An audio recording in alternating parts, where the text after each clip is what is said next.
I was invited to my sister's baby shower, carrying a card with a $500 gift card inside. At the entrance, her husband said, "Make sure she doesn't bring any sad energy." I smiled, handed over the envelope, and heard him add, "At least she's good for something." That night I booked a one-way ticket. Me and my sister Alyssa, sitting side by side in her hospital room after everything fell apart. "Alyssa, I don't know how I let it get this bad." I thought, maybe if I just kept smiling, everything would fix itself. Me, sometimes pretending is easier. Until it's not anymore. "Alyssa, I'm so sorry, sophomore. For all of it." She started crying. I held her hand. For the first time in years, I didn't pull away. I never expected a baby shower to change my entire life. When I got the invite, I stared at it for a long time. I almost threw it away. My sister Alyssa and I hadn't been close for years. We had one of those relationships built on old memories and silent resentments, the kind that gets thinner and thinner until one day you look around and realize there's nothing left holding it up. Still, guilt is a funny thing. It can drag you places you don't want to go, wearing a smile you don't mean. I spent way too long picking out a card. I added a $500 gift card to a fancy baby boutique Alyssa loved because I thought maybe it would speak louder than all the missed calls and holidays spent apart. The day of the shower, I drove 3 hours to Charlotte. The venue was one of those cute little community centers that smelled faintly of cleaning supplies and vanilla candles. A big pastel balloon arch bobbed over the entrance, already sagging in the summer heat. Nathan, Alyssa's husband, was standing at the door greeting people. He looked me up and down with that smug little smirk he always had. "Make sure she doesn't bring any sad energy," he said to no one in particular, but loud enough for me to hear. I said nothing. Just handed over the envelope. As he turned to take it, I caught him muttering under his breath, "At least she's good for something." Something inside me shifted. Quietly. Like a crack running through ice. Inside, everything was the way Instagram would want it to be: mason jars with sunflowers, a candy bar with little pink and yellow candies, cupcakes with "It's a girl" toppers. It was beautiful. It was hollow. Alyssa was beaming when she saw me. For a second, it was like we were kids again, sneaking cookies from the kitchen late at night, her laughing so hard she almost got us caught. "I'm so glad you came," she said, pulling me into a hug that was just a little too tight, a little too desperate. I smiled. Said all the right things. Sat at my assigned table and made small talk with women I didn't know. Nathan worked the room like he was the star of the show. Always with a drink in hand, always with a comment ready. At one point, he joked loudly about me being single, about how I'd have plenty of free time to babysit. People laughed. Even Alyssa, although I could see the apology in her eyes. I laughed too. What else could I do? I stayed just long enough to cut the cake, to take a few pictures, to leave without causing a scene. When I got home that night, I sat on my bed staring at my phone, flipping it over and over in my hands. And then, without really thinking about it, I opened my laptop and booked a one-way ticket to Portland. No goodbye tour. No second thoughts. Just, out. Portland felt like a different planet. The air was cooler, heavier with rain. People moved slower, smiled less, but somehow felt more genuine. I found a tiny apartment with creaky floors and a view of the neighbor's ivy-covered fence. I took a job shelving books at a local library. It wasn't glamorous, but it was quiet. Predictable. Most days, I walked everywhere. Through neighborhoods with mossy sidewalks, past coffee shops where strangers scribbled poetry into battered notebooks. I learned how to love being invisible. Back home, Alyssa's life continued to unfold on social media like a perfect, glossy magazine. Maternity photos where Nathan cradled her belly with staged tenderness. Posts about nursery renovations and blessed beyond measure captions. I watched it all with a weird, hollow ache. Like I was looking at someone else's family. She texted a few times. Short, polite updates. Thanking me again for the gift card. Telling me she missed me. Telling me Samuel would be here soon. Samuel. My future nephew. A name, a promise, a maybe. Winter settled in thick and wet. I found comfort in the repetition: open the library, sort the books, drink bad coffee, walk home under a sky that never fully cleared. I told myself I was healing. Then came the text from my mom: call me. It's Alyssa. I called her immediately, heart hammering so hard I could barely breathe. Mom's voice came through the phone, small and shaky, not the cool, distant tone I was used to. It's Alyssa, she said. She's in the hospital. Early labor. It's not good, Soph. I barely heard the rest. Something about blood pressure, something about the baby coming too soon. Words blurred together like watercolor paint. She's asking for you. I booked the first flight I could find. The airport was a blur. Lines, announcements, a man yelling into a cell phone 2 rows over. None of it touched me. I sat at the gate staring at the floor, the weight of everything pressing down so hard I thought I might crack apart. The plane ride felt endless. Every bump of turbulence made me flinch. Every second felt wasted. When I landed in Charlotte, it was raining hard, cold sheets of rain that felt like punishment. I took a cab straight to the hospital. The hallways were too bright, the air too clean, too full of that chemical scent that tries to mask fear but never quite does. I found her room. Nathan was there, slouched in a chair by the window, scrolling on his phone like he was waiting for a table at a restaurant, not sitting by his wife's hospital bed. When he noticed me, he stood, stretched lazily, and said, "About time." I ignored him. I went straight to Alyssa. She looked so small. Swallowed up by the hospital bed, tubes and wires snaking out from under the blanket. Her face was pale, her lips cracked. When her eyes fluttered open and she saw me, something in her face broke. "Soph," she rasped. I took her hand carefully, afraid I might hurt her somehow. "I'm here," I said, barely managing to get the words out. She squeezed my hand weakly. Tears slid down her temples, disappearing into her hair. She tried to apologize. Words like sorry and should have and shouldn't have spilled out of her, but none of them mattered. I hushed her, smoothing her hair back like I used to when we were little and she'd wake up crying from bad dreams. Outside the window, the rain hammered down harder. Nathan barely stayed in the room. He wandered the halls, took calls outside, flirted with nurses. His absence didn't feel like a loss. It felt like a relief.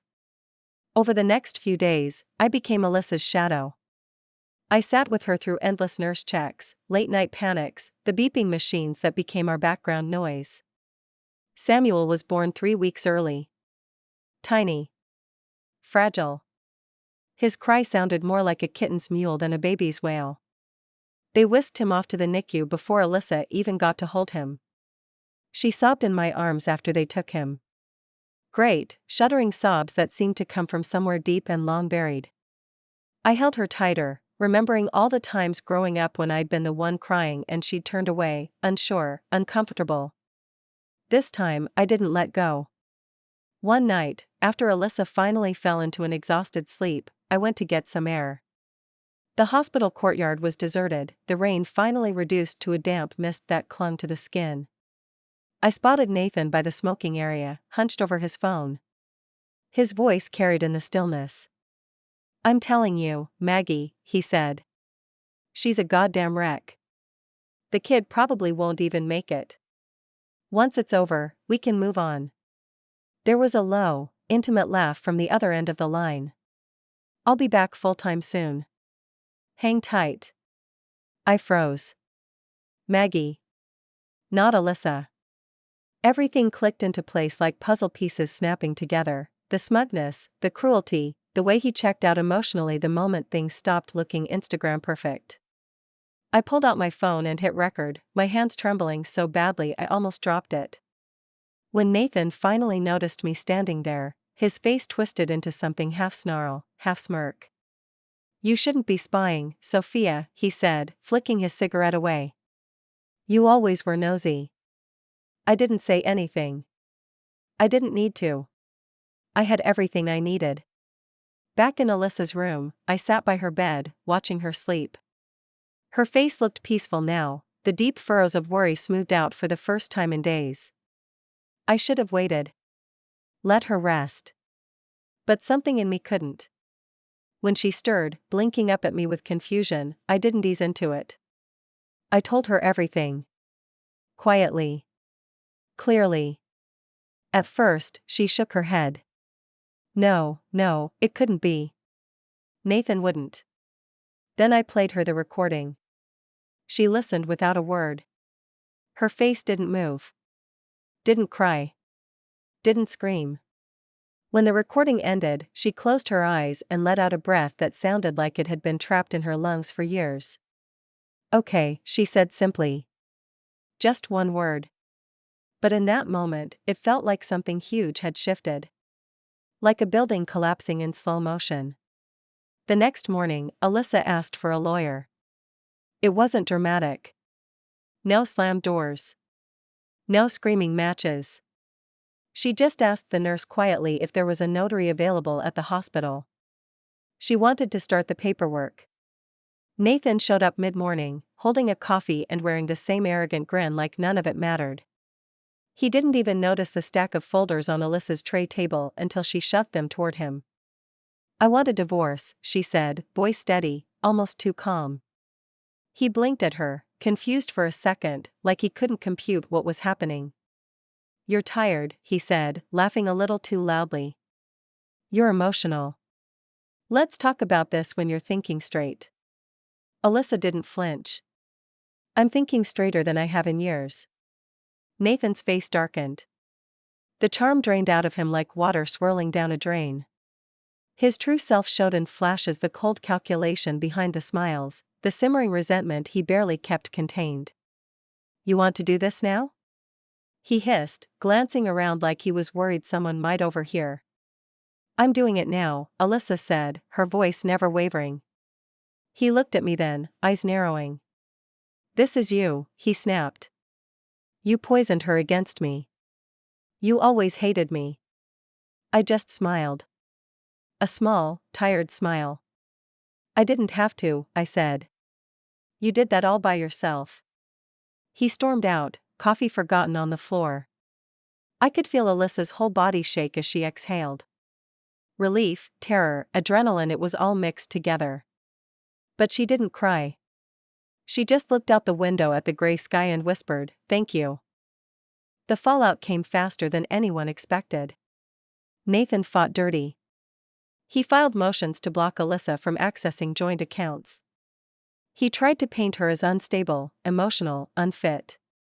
But Alyssa wasn't the same girl who had let herself be pushed around and second-guessed. She fought back. With medical records, witness statements, and most importantly, the recording I had taken. It painted Nathan exactly for what he was: heartless, callous, unfaithful. The court ordered temporary custody of Samuel to Alyssa. Nathan barely contested it. It was clear he didn't really want the baby, not now that he wasn't part of a perfect family to parade around. Mom and Dad, predictably, tried to stay neutral. They hated scenes. They hated embarrassment even more. When it became clear Nathan's reputation would take a hit in the community, when whispers about the other woman started slipping through church pews and grocery store aisles, they shifted their loyalty neatly back to Alyssa. But she didn't lean on them. She leaned on me. Life became a blur of hospital visits, legal meetings, long nights rocking Samuel in his NICU bassinet, and half-eaten meals forgotten on tray tables. Samuel was a fighter. Day by day, he grew stronger.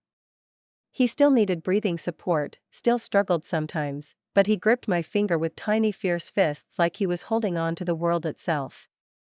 Alyssa talked to him constantly. Told him about the big oak tree in Mom's backyard where we used to build terrible treehouses. Told him about the time she won the school spelling bee and I cried because I came in second. Told him about our first beach trip, how we burned our feet on the sand and lived off peanut butter sandwiches. She filled his world with memories, the good ones, the ones we had almost forgotten existed. Watching her was like watching someone rediscover themselves, one small, painful piece at a time. I thought about Portland sometimes. About my little apartment and the rain tapping against the windows. About the version of myself I had started building there, quiet, isolated, safe. But safety, I realized, had become just another form of loneliness. Here, in the messy, painful wreckage of Alyssa's life, I felt more alive than I had in years. One night, sitting in the hospital cafeteria with 2 cold coffees between us, Alyssa looked at me and said, "You saved my life." I shook my head. "You saved yourself," I said. She didn't argue. Just smiled, tired but real. Outside, the parking lot lights buzzed, and the sky was a deep, velvety black.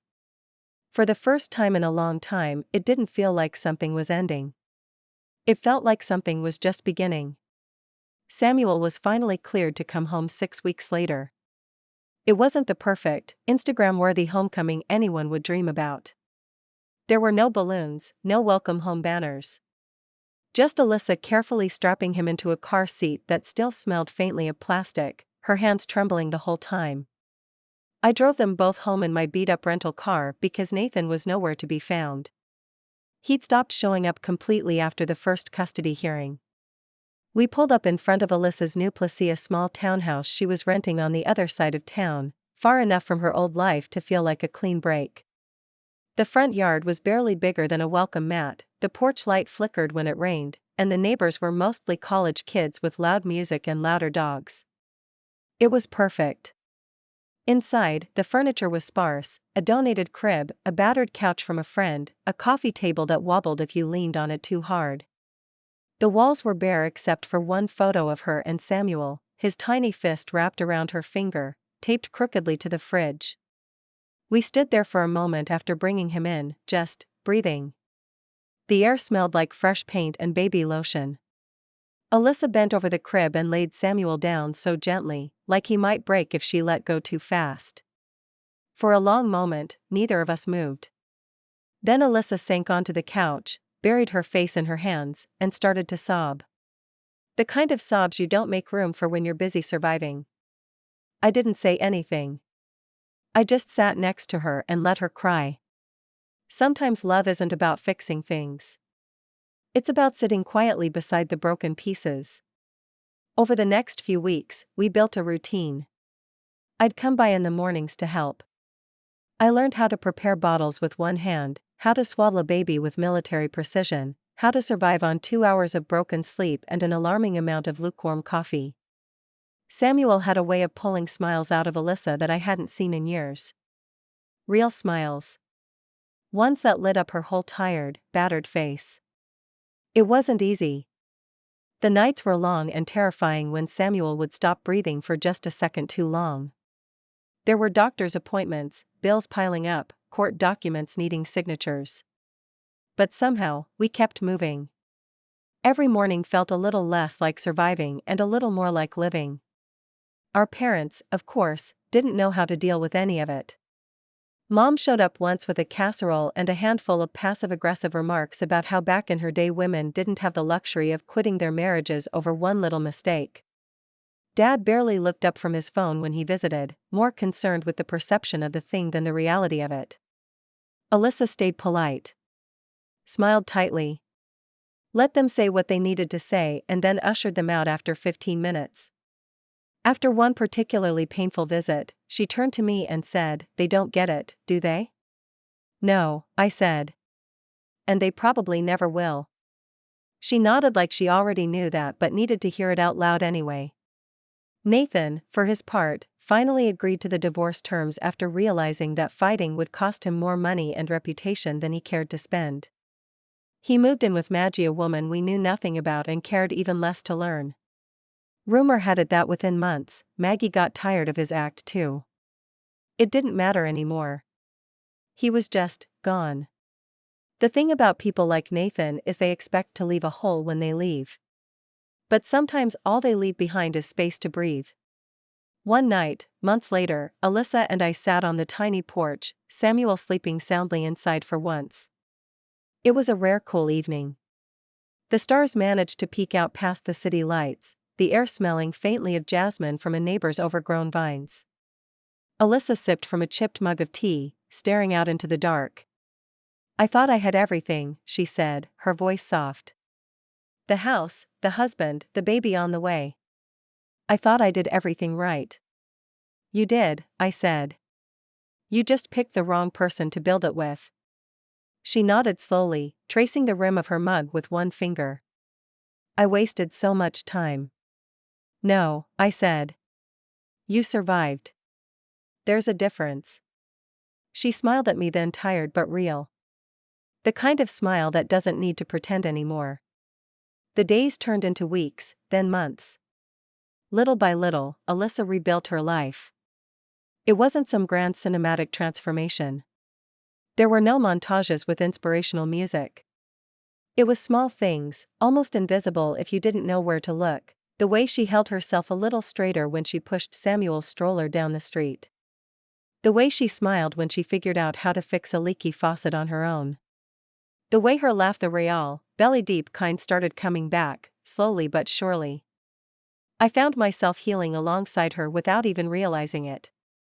But part of me, the part that remembered every cruel, condescending smirk Nathan had ever given, couldn't let it all just be water under the bridge.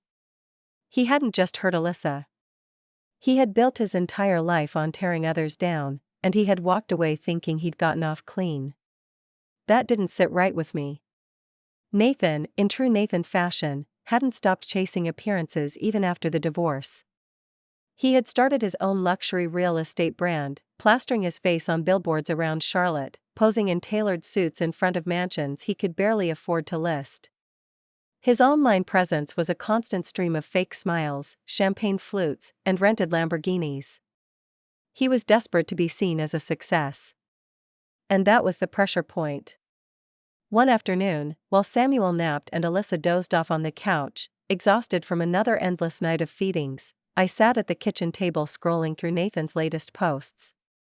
Something caught my eye: a new client testimonial on his website. A photo of a happy family posing in front of a house he had supposedly sold them.